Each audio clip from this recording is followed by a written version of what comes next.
O nome da pregação de hoje é A Bíblia é Folclore. Esse então é o meu primeiro episódio, minha primeira pregação dessa série expositiva baseada no livro de Jonas. Vamos ler então Jonas capítulo 1, versículo 1. A palavra do Senhor veio a Jonas, filho de Amitai. Vai agora à grande cidade de Nínive. Nínive era a capital da Síria. Jonas, ele era profeta do lado norte de Israel. Lembra? Por conta do pecado de Salomão, Deus dividiu o povo. Ao lado norte ficou Israel, tendo sua capital Samaria. Jonas pregava ali. Do outro lado, Judá, o reino de Judá, tendo a sua capital Jerusalém, a casa de Davi. E Nínive era a capital da Síria, que posteriormente veio e destruiu o povo de Jonas. Vai agora à grande cidade de Nínive e prega contra ela, porque a sua maldade subiu até mim. E eles eram muito maus, vou mostrar para vocês daqui a pouco. Jonas, porém, fugiu da presença do Senhor na direção de Tarsis. Era tipo assim, Deus falou para ele, vai para o norte. Jonas falou, beleza, foi para o sul. E Tarsis era quase que o fim do mundo naquela época. Descendo para Jope, achou um navio que ia para Tarsis, pagou a passagem e embarcou nele, a fim de ir para Tarsis, fugindo da presença do Senhor. Mas o Senhor enviou um forte vento sobre o mar, e caiu uma tempestade violenta, de modo que o navio estava a ponto de se despedaçar. Então os marinheiros tiveram tanto medo, que cada um clamou ao seu Deus, e atiraram a carga do navio no mar, para deixá-lo mais leve. Mas Jonas havia descido ao porão do navio, e tendo se deitado, dormia profundamente. É dose, né? Quando até a gente ímpia ora e o pastor não ora, né? É ruim isso, hein? Verso 6. O capitão dirigiu-se a ele e disse-lhe, que fazes tu dormindo? Uma situação totalmente atípica. Está todo mundo morrendo ali e o cara está de boa. Não é normal estar de boa em épocas ruins. Não é normal. O capitão dirigiu-se a ele e disse-lhe, que fazes tu dormindo? Levanta-te, clama ao teu Deus. Talvez assim ele se lembre de nós para que não morramos. E cada um dizia ao seu companheiro, vinde e lancemos sortes, para sabermos quem é o culpado por essa tragédia que nos sobreveio. Então lançaram sortes e a sorte caiu sobre Jonas. É dose quando o povo ímpio ora aos seus deuses e Deus responde, não? Vamos orar aqui, vamos ver o que vai acontecer. Deus mostra para nós. Que Deus? Afrodite, sei lá o quê. E aí o Deus verdadeiro responde ao povo. Verso 8. Então declara-nos agora por culpa de quem nos sobreveio esta tragédia, que ocupação é tua, de onde vens, qual é a tua terra, de que o povo és, Jonas? E ele respondeu, eu sou hebreu, adorador do Senhor, o Deus do céu, que fez o mar e a terra seca. Então, os homens ficaram com muito medo. Gente, presta atenção nisso. Aquele povo era politeísta. Tanto é que eles falaram para Jonas, Jonas, cada um está orando aqui para o Deus que conhece. Ora para o seu também. Vamos fazer uma fezinha, literalmente. Aquele povo tinha vários deuses. Eles criam no Deus do mar, eles criam no Deus do ar, no Deus da terra, o Deus do fogo. Portanto, fazia sentido para eles. Rapaz, para onde você está indo? E o cara respondia, meu amigo, eu estou aqui no mar, fugindo do Deus da terra. Oh, normal. Aí eles perguntam para Jonas, e você, Jonas? Quem você crê? Eu creio no Deus que está no mar, está na terra, está em tudo que é lugar. E estou fugindo dele. Você é doido? Você é louco? Diz o texto. Ficaram mais medo ainda. É irracional. É irracional o que você faz. É irracional o que eu e você muitas vezes fazemos. As desculpas esfarrapadas para ficar longe de Deus. Irracional. Totalmente irracional. Verso 10. Então os homens ficaram com muito medo e disseram, que é isso que fizeste? Os homens sabiam que ele fugia da presença do Senhor, pois lhes havia contado. Ainda lhe perguntaram, que te faremos para que o mar se acalme? Pois o mar ia se tornando cada vez mais tempestuoso. Ele respondeu, pegai-me e lançai-me ao mar, e ele se aquietará. É dose quando a gente tem que acabar com o pastor, né? Qual o problema dessa congregação? Joga o pastor fora que resolve. Muitas igrejas, muitas e muitas, o problema se resolveria assim. Pegai-me e lançai-me no mar, verso 12, e ele se aquietará, pois sei que esta grande tempestade vos sobreveio por minha causa. Entretanto, os homens se esforçavam com os remos para voltar à terra, mas não conseguiam, porque o mar ficava cada vez mais violento. Sabe quando por mais que você se esforce, as coisas não acontecem? É porque tem pecado no barco, tem pecado na casa, tem pecado na sua vida. Eu sei que a gente vive uma época totalmente materialista, que declara, desde que você se esforce, tudo é possível. Entretanto, este texto mostra de maneira clara, por mais que eles se esforçavam, quanto mais eles se esforçavam, pior se tornava a tempestade. O problema não se resolvia. Porque tem hora que o problema não se resolve apenas levantando mais cedo e dando mais duro. Tem hora que a questão não é levantar, é se ajoelhar e se arrepender de seus pecados. Então, verso 14, né? Por isso clamaram ao Senhor e disseram, nós te rogamos, ó Senhor, que não morramos por causa da vida deste homem, e que não nos culpes pelo sangue inocente. Jonas não era inocente, né? Porque tu fizeste o que te agrada ao Senhor. Então pegaram Jonas e o lançaram ao mar, e o mar cessou a sua fúria. Os homens temeram o Senhor com grande temor, então ofereceram sacrifícios ao Senhor e fizeram votos. A gente não sabe se eles se converteram de maneira completa, mas pelo menos aqui a gente tem o início do que é uma conversão. Então o Senhor preparou um grande peixe para que engolisse Jonas, e ele ficou 3 dias e 3 noites no ventre do peixe. Diz o texto no capítulo 2, que ali na angústia dele dentro do peixe, ele orou a Deus. Deus o soltou por meio do peixe lá em Nínive. Ele percorreu Nínive pregando, arrependam-se, porque esta cidade vai ser subvertida. Essa cidade vai cair. A maldade desta cidade subiu até Deus. Esse foi o discurso dele, chamando o povo ao arrependimento. E diz o texto que todo mundo se converteu. Houve um jejum proclamado pelo rei, onde o rei convocou até os animais a jejuarem. Mas Jonas, diz o texto, ficou muito bravo, ficou muito irado pelo fato de que Deus não ficou irado, não manteve a sua ira em relação aos ninivitas. E ele explica, foi por isso que eu fugi, porque eu sabia que o Senhor é tardio em se irar. Foi por isso, eu queria que o Senhor acabasse com esse povo. Mas o Senhor, eu sabia, o Senhor não ia fazer isso se o povo se arrependesse. Até aí é a história de Jonas, muito simples, objetiva e profunda, como qualquer história da Bíblia. Gente, difícil engolir a ideia de que Jonas foi engolido? Você acha que é difícil? Pastor, em pleno século 21, depois do advento da Revolução Industrial, do avanço tecnológico e da multiplicação do conhecimento, dá para acreditar na Bíblia ainda? Pregar sobre Jonas é defender a Bíblia. Se você retira os milagres da Bíblia, vai sobrar pouca coisa para se falar. Em Jonas, nós temos várias atuações miraculosas aqui.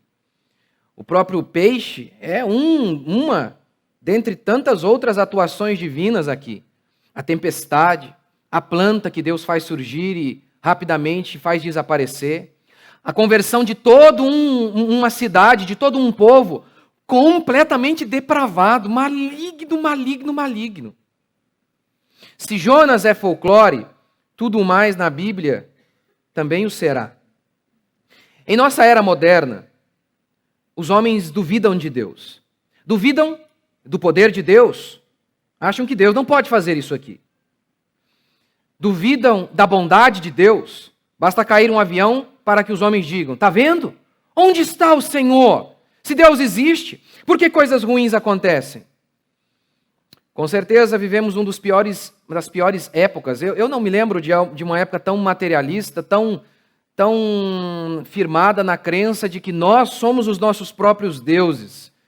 Sim, se no passado, antes principalmente do advento do iluminismo, muitos homens adoravam o espírito das florestas, hoje eles trocaram esses absurdos por outro ídolo, eles mesmos.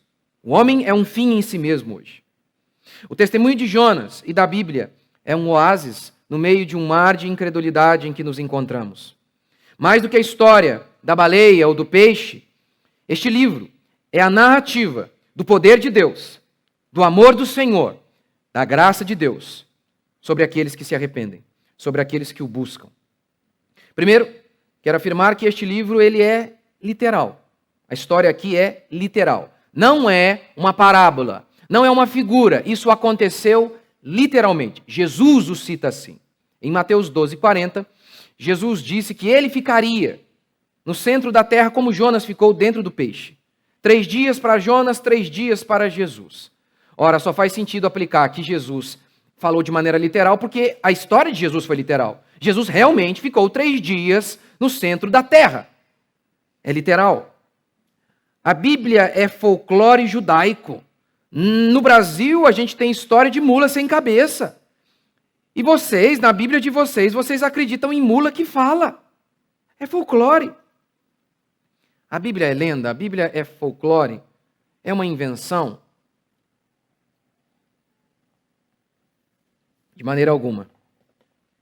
Primeiro, porque você não tem nos folclores profecias se cumprindo. Não tem. Na Bíblia você tem 300 profecias se cumprindo em Jesus Cristo. Profecias extremamente espetaculares e com riquezas de detalhes absurdas, como por exemplo, nome de alguém. Olha, daqui a um tempo se levantará um rei chamado Ciro. Não pode ser João, Rodrigo, não pode ser Fernando, não pode ser Ricardo, tem que ser Ciro. E ele há de reconstruir Israel, sendo que Israel nem estava destruída na época. E aí se levanta um homem chamado Ciro e diz: Deus me moveu e eu vou restaurar Israel. Profecias das mais variadas, com uma exatidão de detalhes absurdas. Onde Jesus nasceria, onde Jesus morreria, como morreria. Não podia nascer em qualquer lugar, tinha que ser em Belém. Não podia viver em qualquer lugar. Tinha que viver em Nazaré, tinha que ter ido para o Egito, tinha que ser chamado de Galileu, tinha que se cumprir todos esses mínimos detalhes. O dia que houver profecia se cumprindo nos folclores, a gente diz que a Bíblia e os folclores são iguais. Né? Aqui, por exemplo, na nossa região, o que é folclore aqui também? O corpo seco, não tem? Do corpo seco. Aqui a gente tem também, lá em Ubatuba a gente chamava de loira do algodão. Era uma loira que diziam que ficava no banheiro. Aqui também tem, não é? Aqui não chama loira do algodão, é outro nome falar. Como é que chama aqui? Loira do banheiro, lá era loira do algodão, que para mim é pior. Ficava vendo o algodão sair do nariz dela, do ouvido dela, muito ruim. Lembra na escola? Estava lá de recuperação, tinha ninguém na escola, tinha que ir no banheiro. Quem não era crente virava, né? Oh, a loira do algodão. Essas coisas aí, Saci Pererê e por aí vai. A Bíblia é isso, dizem eles. O problema de folclore ou lenda é que lendas não costumam ter pontos históricos tão precisos. O Olimpo de Homero só existia na cabeça de Homero. Nárnia só na cabeça de Lewis. E a Terra-média na cabeça de Tolkien. Porque é apenas uma lenda. As narrativas bíblicas, entretanto, acontecem aqui, no tempo, na história. É na Assíria, lá em Nínive. É na Babilônia. Lugares reais, testemunhados pela história, comprovados pela arqueologia. Se você quer inventar história, se você quer mentir, você não dá 300.000 referências históricas, pelo simples motivo que torna muito mais fácil para seus oponentes comprovar que você está falando um absurdo. Por exemplo, aqui, Lucas, capítulo 3. Lucas é um historiador.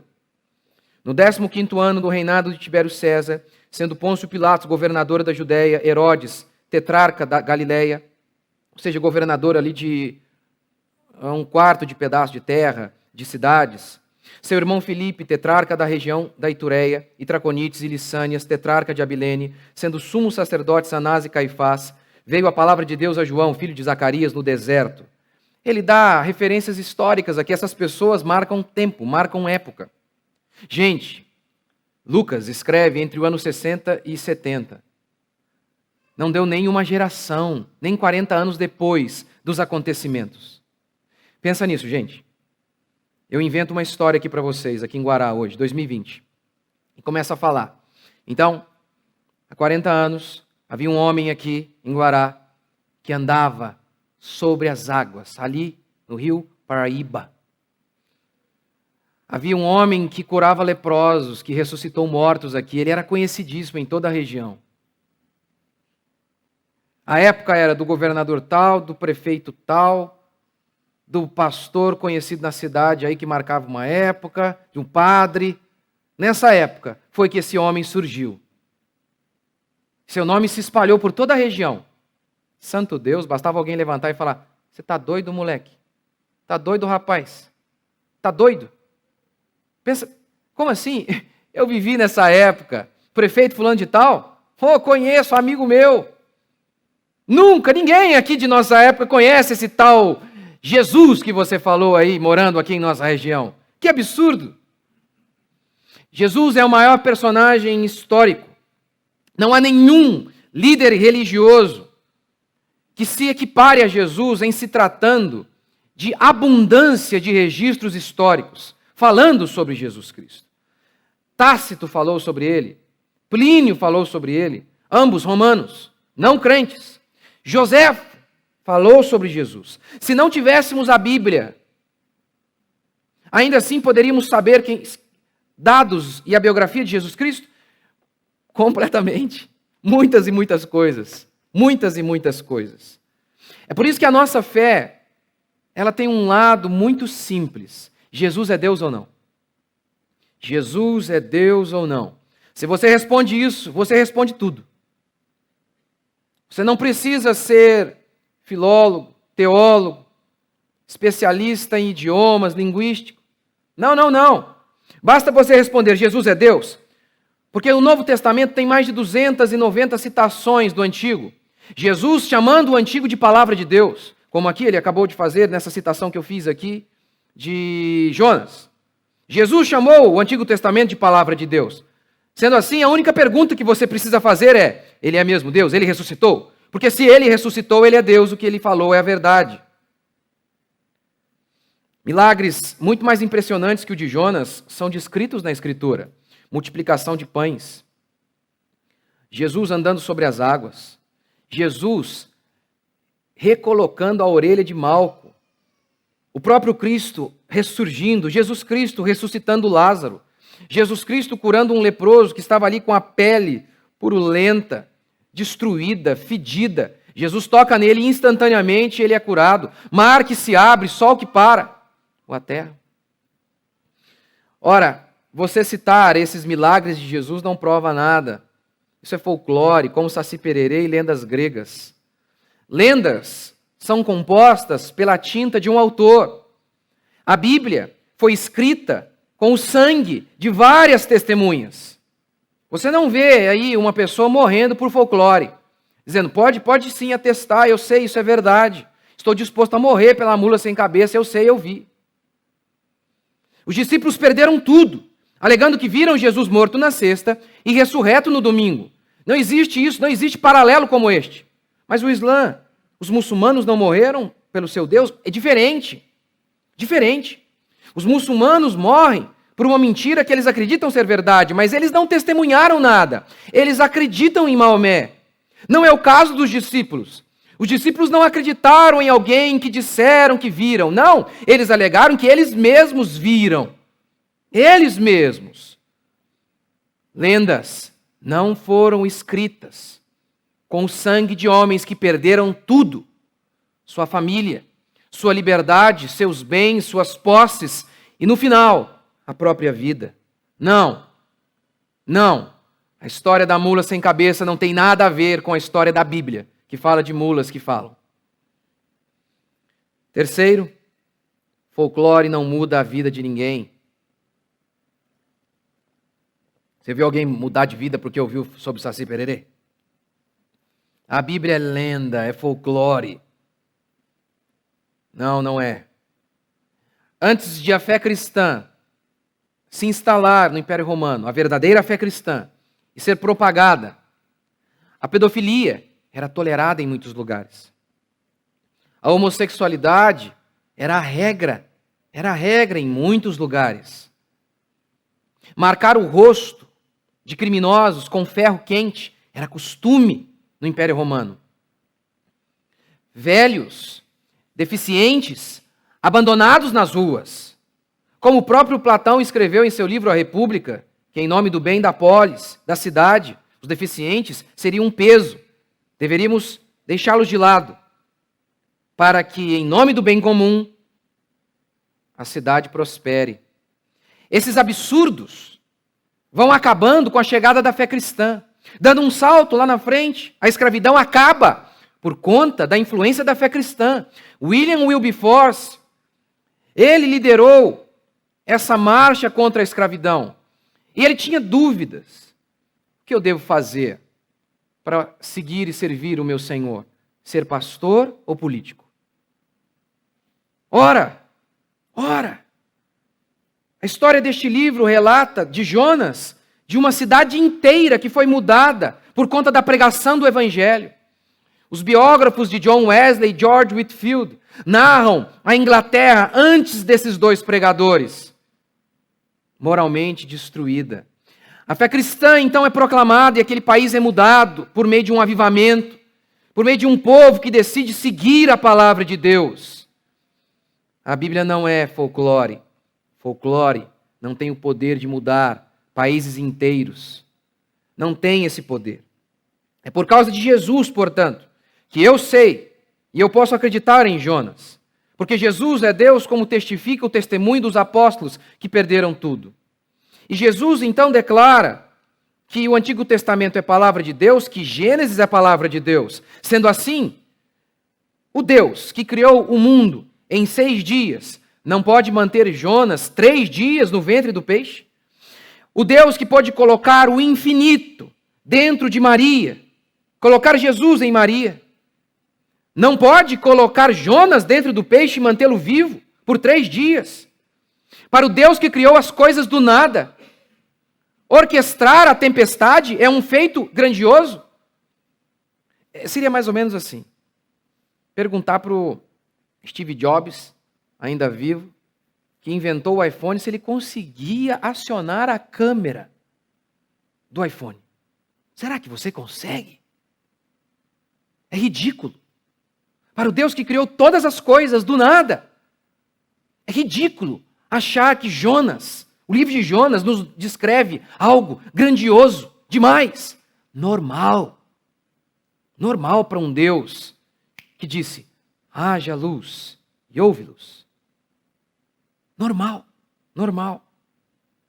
É por isso, quando alguém me pergunta: você ainda acredita que o peixe engoliu Jonas? Meu amigo, se a Bíblia dissesse que Jonas engoliu a baleia, eu acreditava. Esse livro é infalível. Segundo, o juízo de Deus e o cuidado de Deus. Isso porque o peixe, o grande peixe, a baleia, talvez, esse peixe é juízo de Deus e, ao mesmo tempo, graça de Deus, misericórdia de Deus. Diz o texto bíblico no capítulo 2, que estando dentro do peixe, Jonas orou assim. O texto diz assim: na minha angústia, orei. Na minha angústia. Lá, quando Deus fala para ele: Jonas, vai para Nínive, ele não ora. Quando a tempestade vem sobre o barco, ele não ora. Mas da angústia profunda, ele ora. Ora. Ao descrever o sofrimento, o seu sofrimento, Jesus o compara com o sofrimento de Jonas. Pois assim como Jonas esteve 3 noites no ventre do grande peixe, assim o Filho do Homem estará 3 dias e 3 noites no coração da terra. Este foi o momento em que Jesus, ele absorveu a ira de Deus. Tem muito a ver com o que está acontecendo com Jonas. É por isso que Jesus remete sua história a de Jonas. Jonas estava sendo punido por Deus ali. Mas foi nesse instante em que ele ora a Deus. Há uma ideia muito errada em relação a muitos cristãos, dos mais variados segmentos, de que Deus não pode punir, disciplinar o seu povo, e de maneira muito dura, às vezes. Eles acham que Deus não nos pune porque em Cristo Jesus não há mais condenação, diz Paulo. De fato, não há mais condenação. Paulo não disse, não há mais correção. Correção há. Pense, por exemplo, em Davi. Ele mata, mente e adultera. Adultera, mente e mata. O que Deus diz para Davi? Davi, esquece isso aí, meu amigo. Esquece, acontece, faz parte. Você é meu parça, meu amigo. Que isso? Esquece. De boa. É assim? Ou Deus fala para ele, nunca mais o sangue vai deixar de escorrer na sua casa. O resto de seus dias, você vai ter que conviver com isso. E de fato começa a acontecer. Um filho estupra outra filha, um filho mata outro filho, desgraça total. Na casa de Davi. Por quê?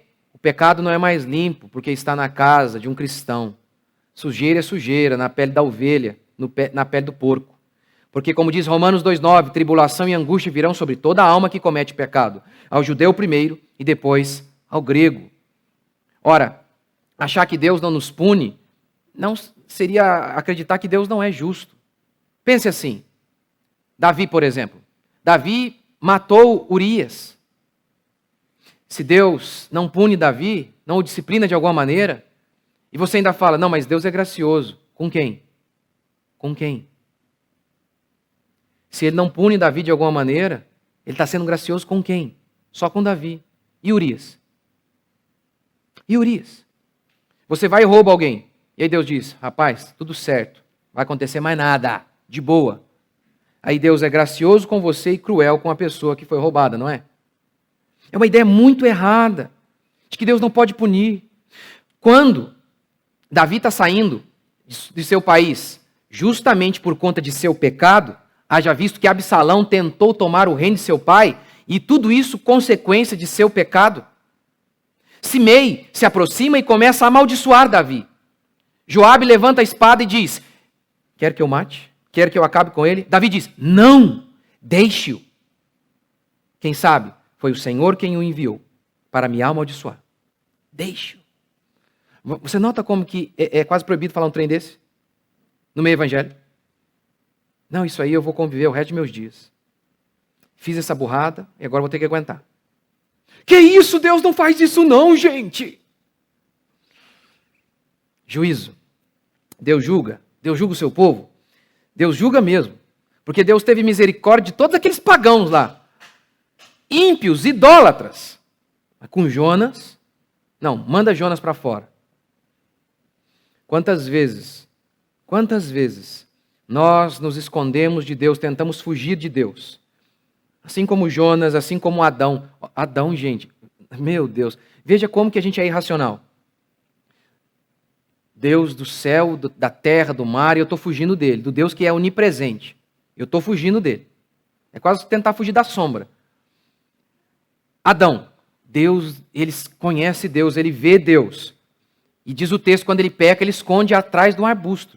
Meu Deus. Imagina que coisa ridícula. Sabe, imagina um elefante. Sabe um elefante?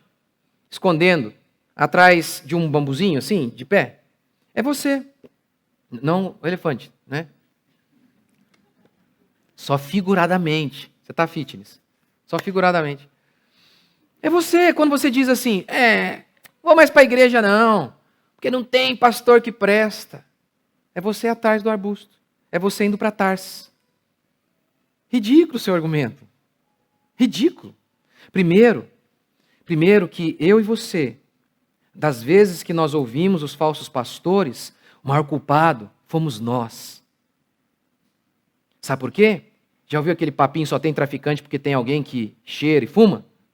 Só tem esses picaretas, porque nós amávamos e às vezes ainda amamos essas pregações mentirosas que eles dizem, que vão realizar todos os nossos sonhos.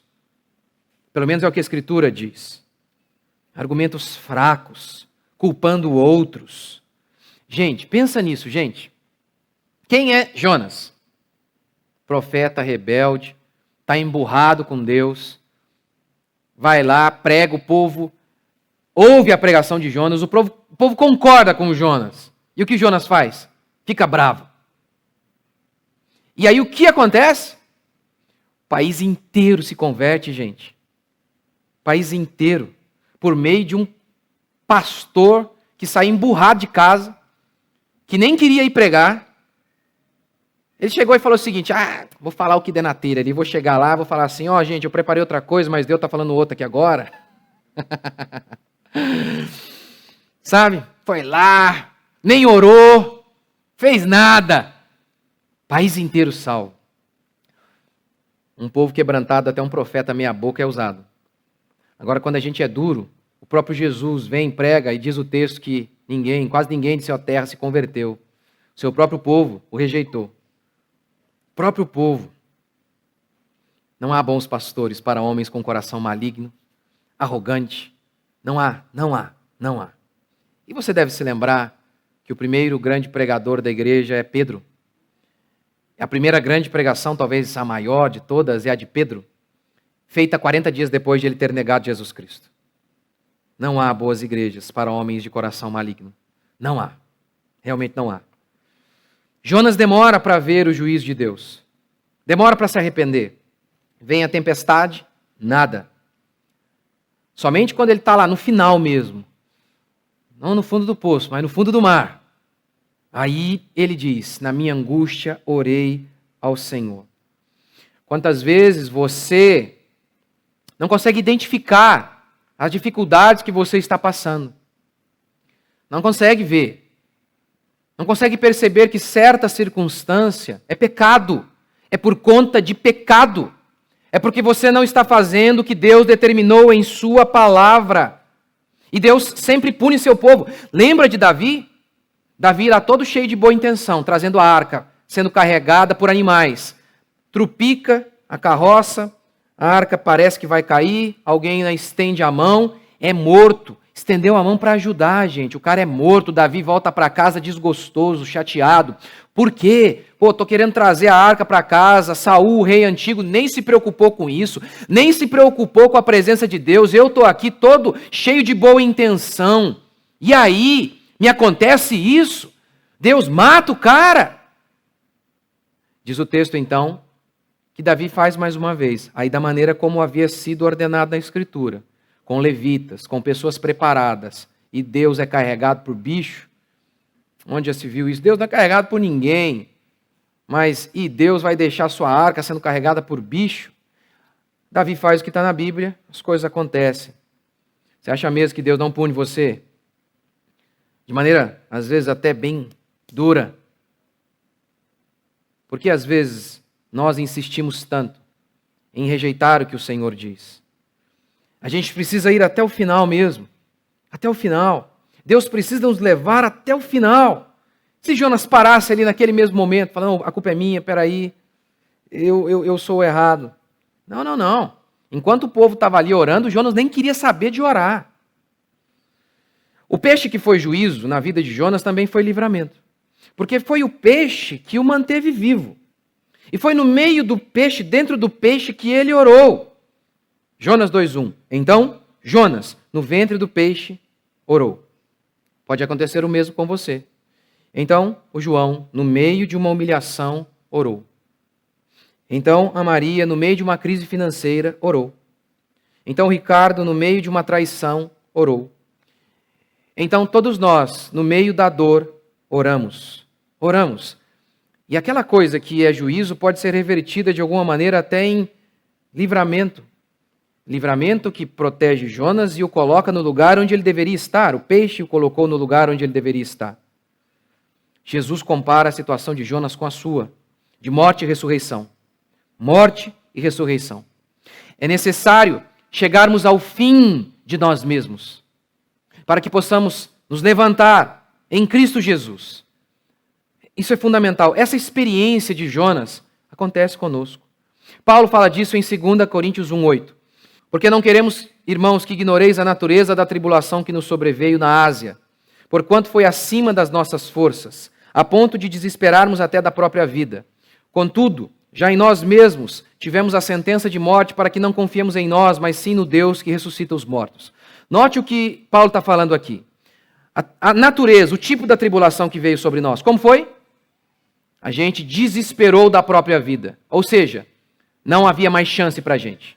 Contudo, tivemos a sentença de morte para não confiar em nós. Para que a gente não confie em nós. É o que o texto bíblico diz. Puxa vida, vou contar o meu testemunho então, né? Meu Deus. Quantas vezes...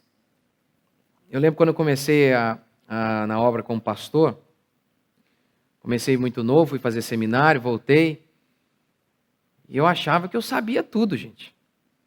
Rapaz, eu sei sim. Meu Deus. Aí, você fala umas besteiras, passa umas vergonhas. Sabe, você já teve você já teve alguma vez aquela sensação de lembrar de uma coisa absurda que você fez, de dar até um negócio assim na barriga, assim, de vergonha? A minha barriga vive doendo, eu acho, por isso.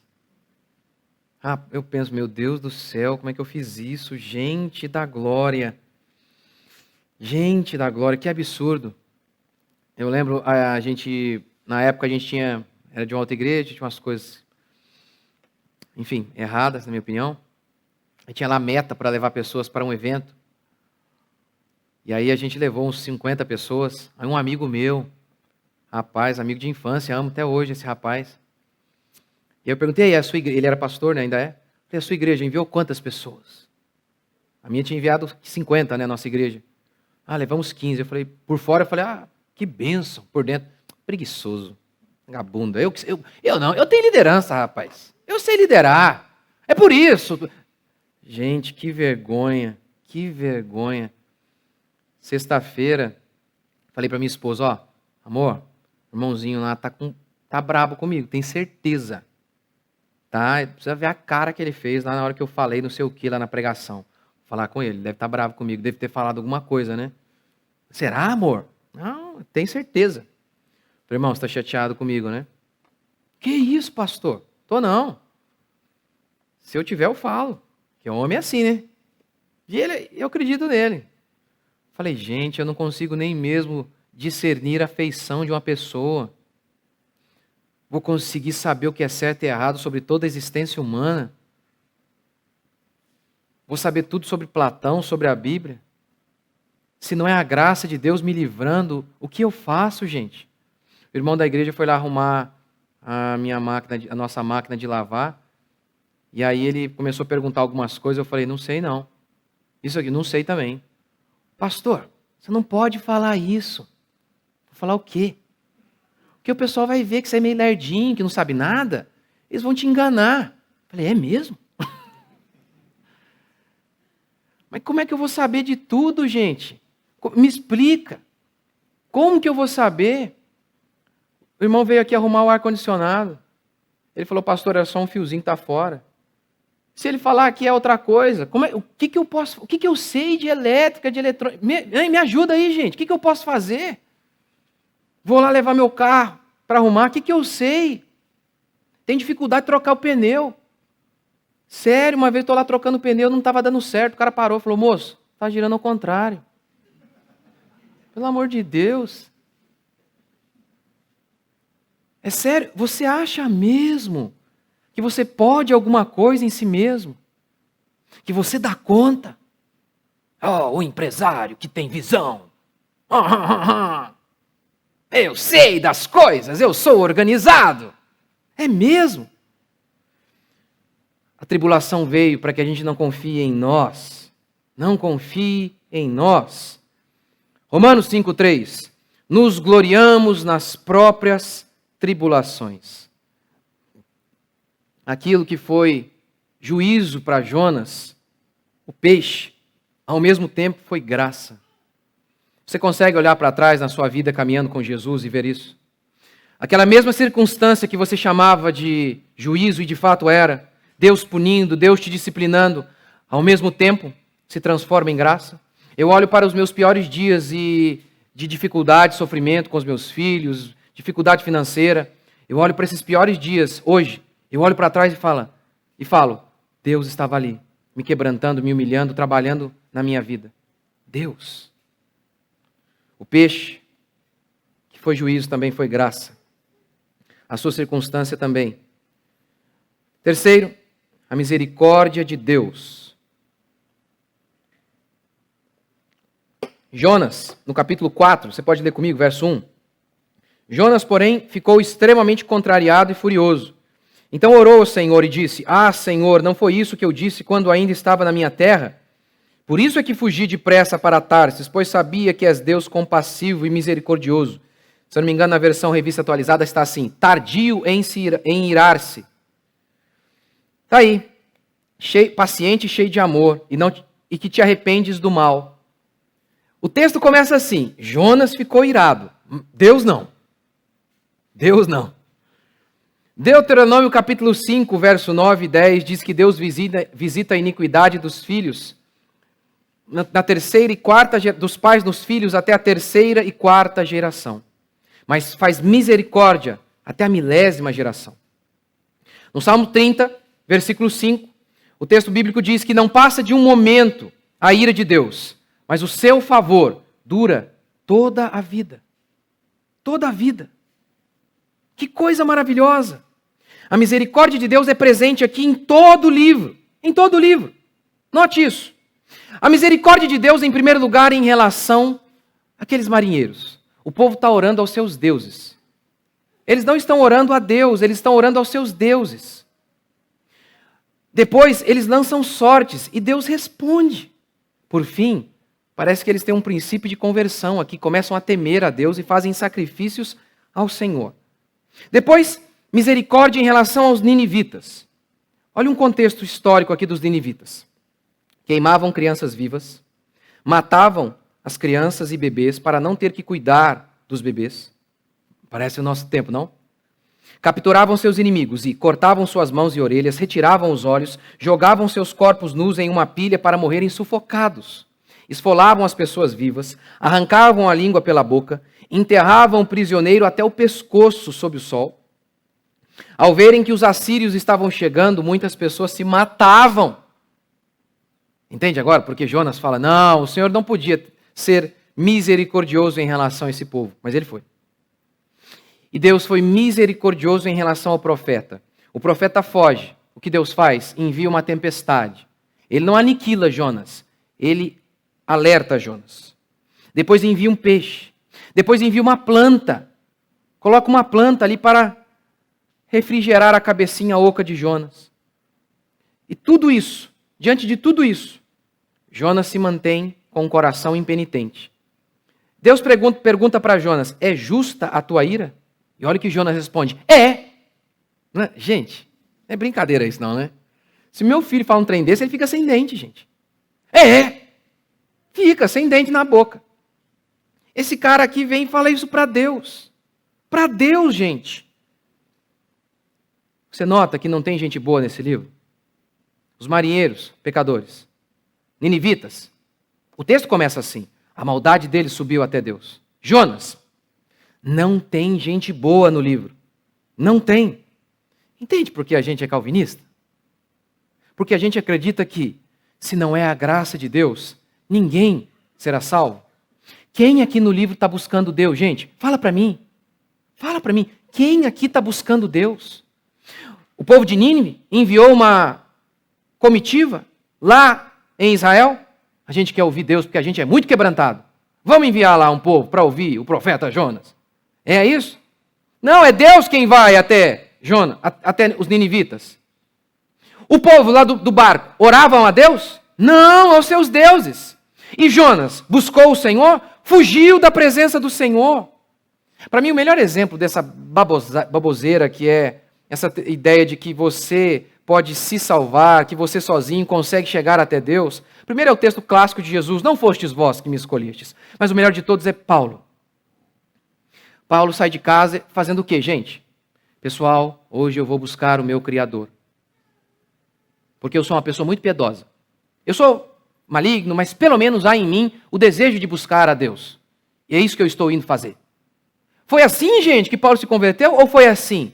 Paulo pegou cartas para prender, matar, torturar e perseguir cristãos. No caminho, Deus se revela a ele e lhe diz, Paulo, porque você me persegue? Paulo não está buscando a Deus, Paulo se converte quando ele cai do cavalo, quando Deus o derruba. Não tem gente boa no livro, não tem. Se não fosse Deus buscando o pecador, como Jesus disse, eu vim buscar o perdido não veio me buscar, fui eu, quem buscou o perdido.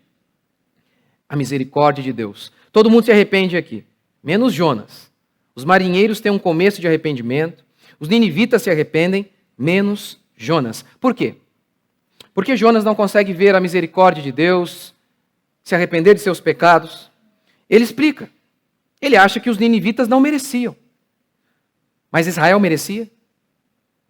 Israel merecia? A única menção do nome de Jonas no Antigo Testamento fora do livro de Jonas está em Reis, capítulo 14.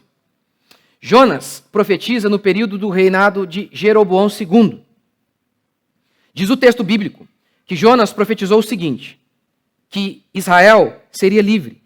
Os limites de Israel que haviam sido invadidos seriam restabelecidos. Ou seja, os inimigos invadiram Israel e tomaram muitos lugares. E o texto de Reis diz que o povo estava sofrendo, mas Deus libertou o povo. Libertou. E Jonas havia profetizado que isso ia acontecer. Está lá em 2 Reis. Que época era essa? O texto diz que Jeroboão, o rei, era completamente depravado. Amós profetizou no período também de Jonas, a mesma época, ele era contemporâneo de Jonas, na época de Jeroboão. O livro de Amós dá alguns detalhes de como era o povo. Amós 2:6. O povo estava destroçando os mais pobres. Em Israel, havia pai dormindo com a mesma mulher que o filho.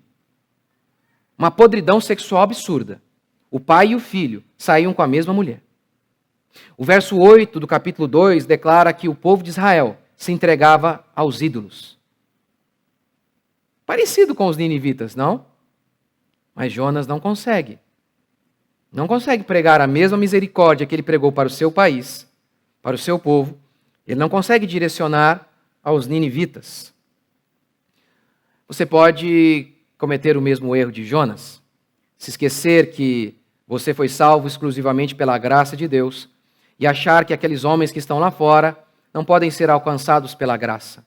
Quando nós pregamos aqui que o homossexualismo é pecado e falamos de maneira explícita, o objetivo não é humilhá-los.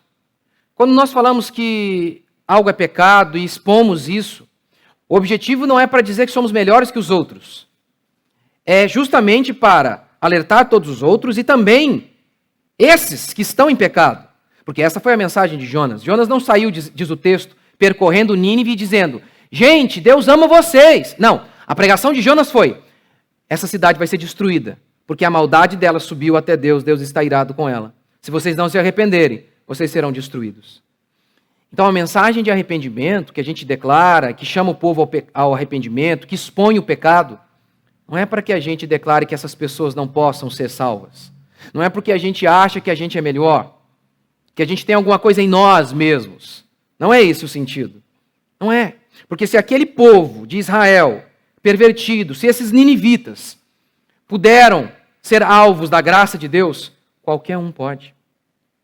Qualquer um pode. É o que está escrito em Deuteronômio 9:6. Sabe, pois, que não é por causa da tua justiça que o Senhor teu Deus te dá esta boa terra para possuí-la, pois tu és povo de dura cerviz. Eu não escolhi vocês porque vocês são gente boa. Vocês são maus. Lembra de Israel? Gente, Deus acabou de abrir o Mar Vermelho. Imagina se eu estou aqui, eu sou Moisés. Eu oro, Mar Vermelho se abre. Pá. Ou o Rio Paraíba se abre. Você passa lá. É sério que no dia seguinte você está lá reclamando? Não sei se Deus existe, não. Hã? Não sei se eu vou continuar nessa igreja, nessa comunidade aqui com Moisés, não. Moisés tem hora que é meio, sei lá, viu? Não sei não. O povo reclamava de tudo. De tudo, de tudo e de todos. Impressionante. O povo diz que Moisés não era bom pastor, não. Reclamaram de Moisés. Gente, imagina um negócio desse. Se Moisés não é bom pastor, quem é, meu Deus? O homem ora, o mar se abre. O homem ora, a água brota da rocha. Meu Deus. Israel não foi escolhido porque Israel era alguma coisa. Deus não escolheu Israel porque havia alguma coisa em Israel. Deus escolheu Israel porque havia alguma coisa em Deus. Graça e misericórdia. Talvez você está aqui hoje nos ouvindo pela primeira vez, está em pecado, uma vida totalmente torta e perdida. Se você acha que você é bom, que você, não, eu fiz isso, mas porque o meu pai foi embora. Eu fiz isso, mas também quem na minha situação não faria? Não há esperança para você. Se você está aqui, fruto de uma vida torta, destruída, arrebentada, pelos seus próprios pecados, e você diz, sim, a minha vida é uma bagunça, e a culpa é minha.